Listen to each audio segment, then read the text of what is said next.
In December En 1967, 1967, la première transplantation cardiaque réussie a eu lieu en Afrique du Sud. On a enlevé le cœur malade d'un homme mourant pour greffer à la place le cœur sain d'un donneur décédé. Depuis, il y a eu plus de 75 000 transplantations cardiaques dans le monde entier. Pour transplantation cardiaque, le corps du bénéficiaire reconnaît le nouveau cœur comme un corps étranger et se met à l'attaquer. Si on ne l'en empêche pas, la réaction naturelle du corps rejettera le nouveau cœur et le receveur mourra. Les médicaments peuvent supprimer cette réaction naturelle, mais il faut le prendre tous les jours et de manière rigoureuse. De plus, l'on doit surveiller l'état du nouveau cœur. On pratique de temps en temps des biopsies cardiaques pour lesquelles on prélève de petits échantillons de tissu cardiaque que l'on examine ensuite au microscope. Lorsque l'on trouve des signes de rejet, on adapte le traitement. Si l'on détecte le processus de rejet suffisamment tôt, on peut éviter la mort. Chose étonnante, certains patients négligent leur nouveau cœur. Ils oublient de temps en temps de prendre leurs médicaments. Ils pensent que, parce qu'ils se sentent bien, ils sont en bonne santé. Trop souvent, cette attitude imprévoyante écorte leur vie. Une transplantation cardiaque peut prolonger de plusieurs années la vie de personnes qui seraient mortes d'insuffisance cardiaque. Mais il ne s'agit pas de l'opération chirurgicale suprême. L'opération chirurgicale suprême n'est pas un grand changement de cœur physique, mais un grand changement de cœur spirituel. Grâce à l'expiation de Christ et par l'obéissance aux lois et aux ordonnances de l'Évangile, nous subissons ce changement de cœur spirituel. À cause de nos transgressions, notre cœur spirituel est tombé malade et s'est endurci, nous rendant sujets à la mort spirituelle et nous séparant de notre Père céleste. Le Seigneur a décrit l'opération dont nous avons tous besoin. Je vous donnerai un cœur nouveau et je mettrai en vous un esprit nouveau. J'ôterai de votre corps le cœur de pierre et je vous donnerai un cœur de chair. Cependant, tout comme chez les bénéficiaires d'une transplantation cardiaque, le grand changement de notre cœur spirituel n'est que le début. Le repentir, le baptême et la confirmation sont nécessaires, mais pas suffisants. En effet, on doit prendre soin de la même manière. Si ce n'est mieux d'un cœur changé spirituellement que d'un cœur transplanté physiquement, si l'on veut endurer jusqu'à la fin. Ce n'est que si nous le faisons que le Seigneur nous tiendra pour innocents à l'heure du jugement. Nous connaissons tous des personnes qui ont connu ce grand changement de cœur, mais qui ont succombé à l'homme naturel par la suite. Elles se sont mises à négliger leur culte et leur dévotion à Dieu. Leur cœur s'est endurci et elles ont ainsi mis leur salut éternel en péril. La vie des gens qui ont été convertis par la prédication des fils de Moïse nous apprend comment éviter de rejeter ce cœur qui a connu un grand changement spirituel. Nous lisons que tous ceux qui furent amenés à la connaissance de la vérité par la prédication d'Amon et de ses frères et furent convertis au Seigneur n'apostasièrent jamais. Comment ont-ils réussi à endurer jusqu'à la fin? Nous savons qu'ils étaient parfaitement honnêtes et droits en tout, et ils étaient fermes dans la foi de Christ jusqu'à la fin. Leur droiture et leur honnêteté, sans faille en tout, suggèrent qu'ils étaient très fidèles à leurs alliances et ne limitaient pas leurs engagements envers Dieu ou envers les hommes. Nous apprenons également qu'ils ont enseigné l'Évangile à leurs enfants dans leur foyer. De plus, nous apprenons que ce peuple a enterré ses armes de guerre, s'éloignant ainsi de ce qui pouvait les tenter.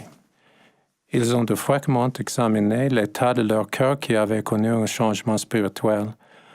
En examinant au sens figuré leur cœur qui avait connu un changement, ils pouvaient y déceler tout début de rejet et y remédier. Alma le Jeune pose des questions aux contemporains du peuple d'Amon qui, au sens figuré, pratique une biopsie sur le cœur qui a connu un changement spirituel.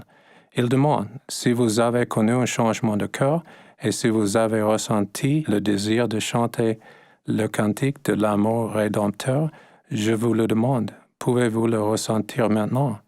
Il leur demande ensuite s'ils sont suffisamment humbles, dépouillés d'orgueil et d'envie et bons envers leurs semblables. Répondre à de telles questions avec honnêteté nous permet de corriger les premiers écarts, de se sentir adroit et rassuré et de respecter rigoureusement nos alliances.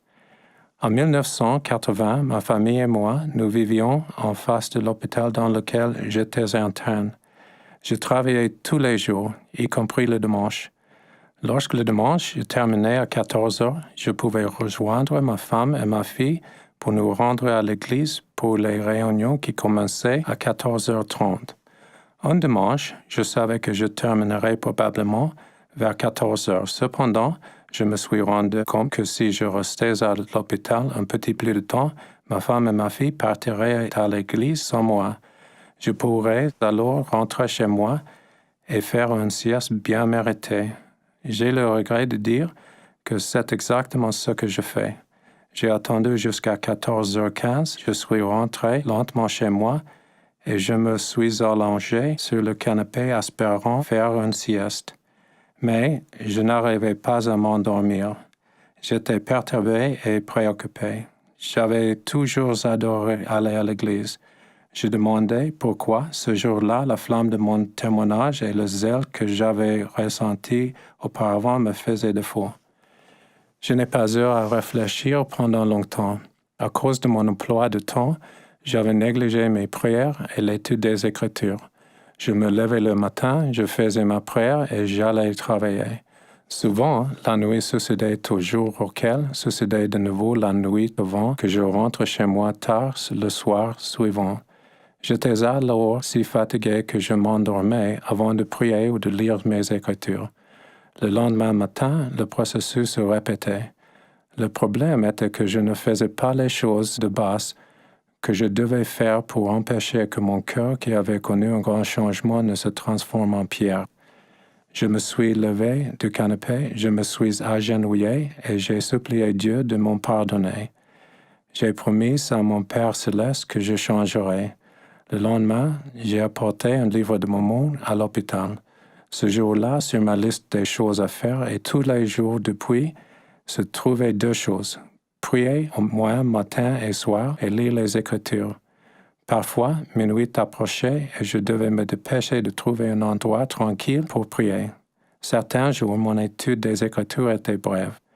J'ai également promis à mon Père céleste que je n'essaierais toujours d'aller à l'église, même si je ratais une partie de la réunion.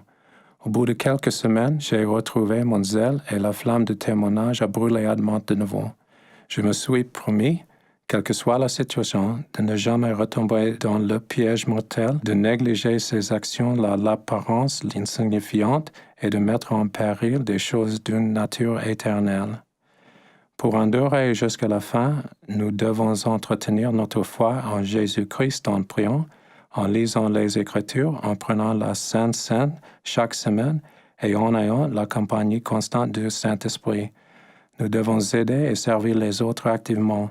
Nous devons être parfaitement droits et honnêtes en tout, ne jamais transiger sur les alliances que nous avons contractées avec Dieu ou nos engagements envers les hommes, quelles que soient les circonstances.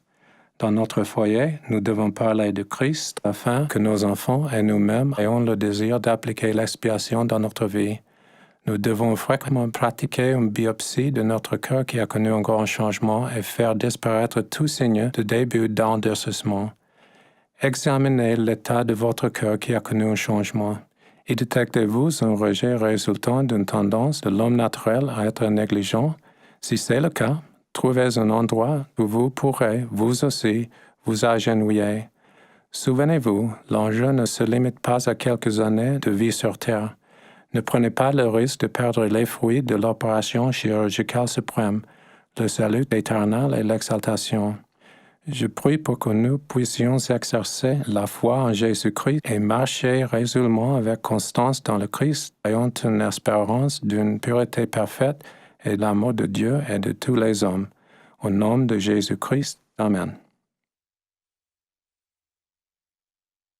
Faith in Christ and endure joyfully to the end. In the name of Jesus Christ, amen.